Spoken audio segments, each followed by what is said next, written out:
G'day invaders and welcome to Sin Spacies, and on today's video we take a look back at the Sega Saturn.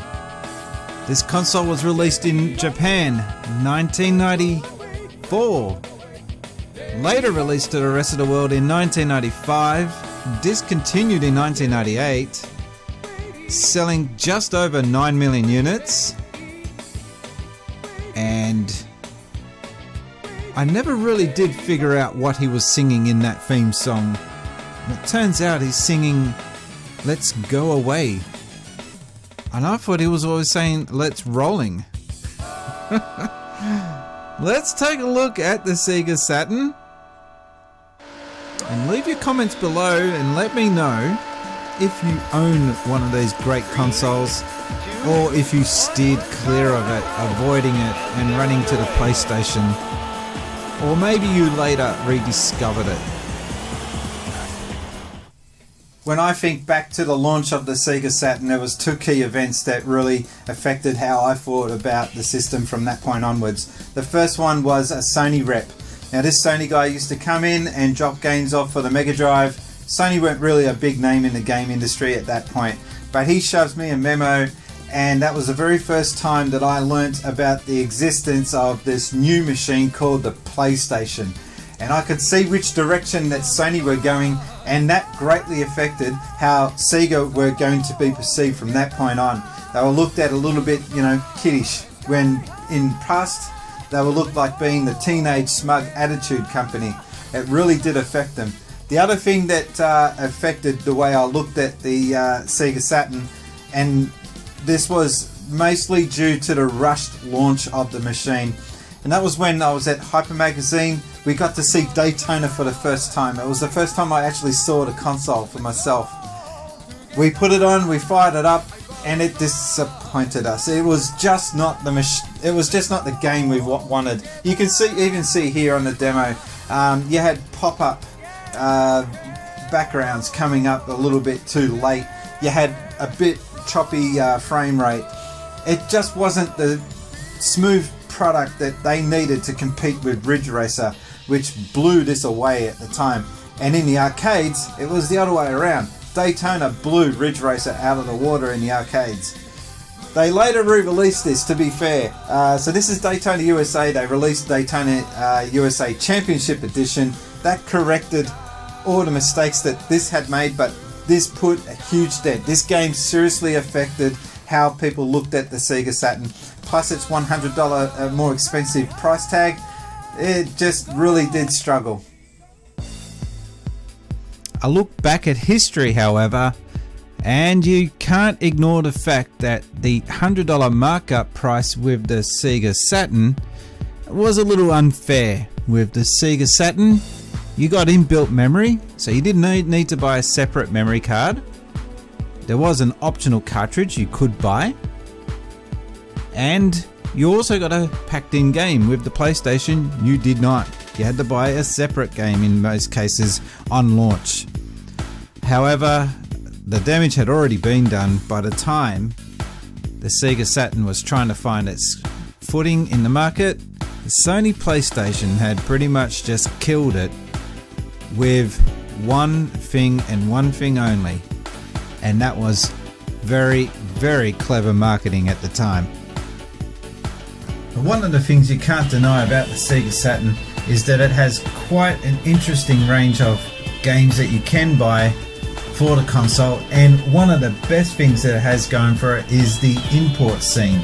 The games that you can get from Japan are unbelievable and still quite affordable in 2017, or at least at the time of recording. And what you are looking at here is Fighter's Megamix, which is arguably one of the best fighting games for the console, with the option of fighting as a kebab.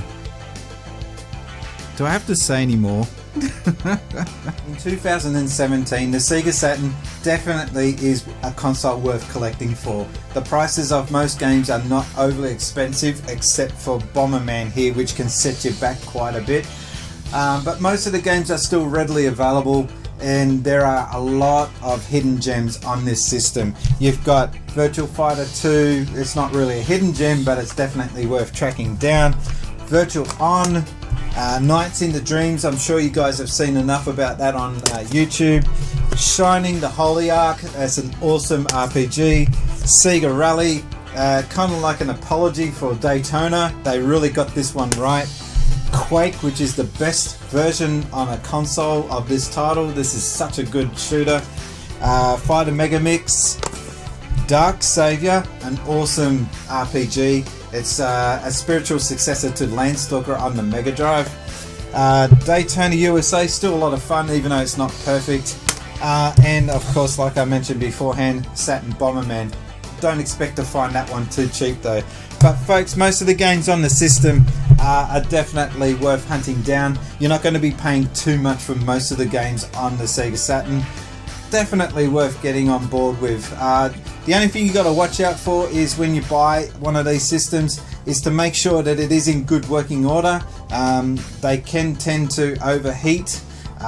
You might want to look at getting one and having it serviced and having some parts replaced. But for the most part, it's definitely worth getting in 2017. 3, 2,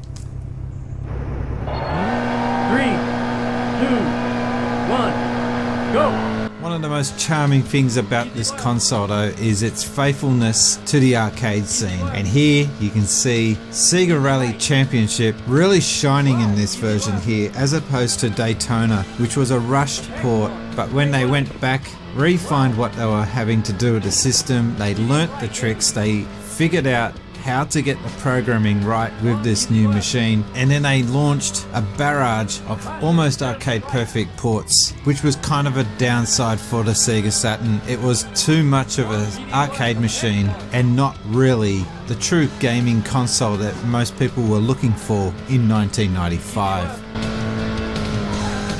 Easy left, baby. Medium left. Medium right, check one. One of the best games on the Sega Saturn for my money is Fighters Megamix. It has the best bang for buck when it comes to the amount of content. You've got over 30 fighting characters. It's not too dated by today's standards in 2017. You've got characters from Virtual Fighting Kids I should say, Sonic Fighters, Virtual Fighters, Fighting Vipers, Virtual Cop 2, but it also contains perhaps one of the best unlockables of all time, the Daytona Hornet car. That's right, you can fight as the car because, I don't know, reasons. Definitely worth chasing down a copy. I don't know why more people don't talk about this game. People keep going on about Nintendo classics and PlayStation classics, but for me, this is a true classic. Of course, you've got other classic gems on the Sega Saturn that were not exclusive to the console but were worth purchasing for that system if you were unfortunate enough not to have owned a PlayStation back in the day, such as Earthworm Jim 2, which you can see here is an absolute corker of a game. The number one reason to pick up a Sega Saturn in 2017 is the price. The price isn't all that overly expensive at the moment. The system itself, you can pick one up relatively cheaply compared to other retro consoles that are going around. But you really do need to be careful on the system that you get. Now mine was a second-hand machine. I didn't pick it up new at launch, and it is starting to show its age. After an hour of playing this, it starts to overheat, which is not ideal. The other thing is the cartridge slot can prove to have a bit of difficulties. Also, you have to replace the clock battery every so often, every 2 years I believe it is.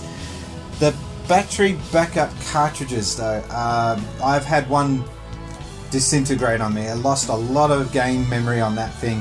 You can pick them up now on eBay still, and they double not only as a battery backup cartridge, but they also unlock region coding so that you can play games from Japan or whatever other regions you need to get your system to work with. Definitely worth getting in 2017. You just got to make sure you look out for the right system. There's plenty of bargains out there to be had. And while you're at it, see if you can get one of these and run it on a cathode ray tube. It is definitely worth playing. Virtual Cop is such an awesome game to play.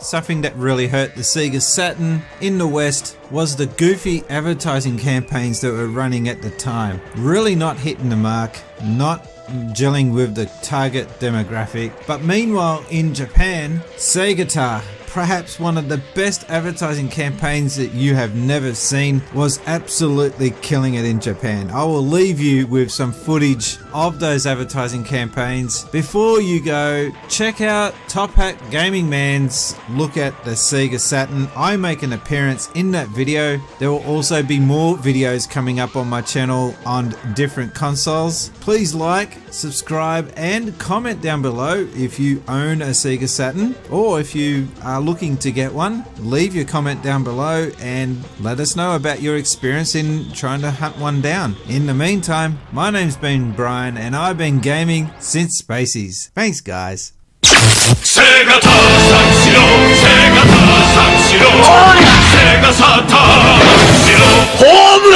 Saturn 遊びの道に魂込めた一人の男が今日も行く真面目に遊ばぬ奴らには体で覚えさ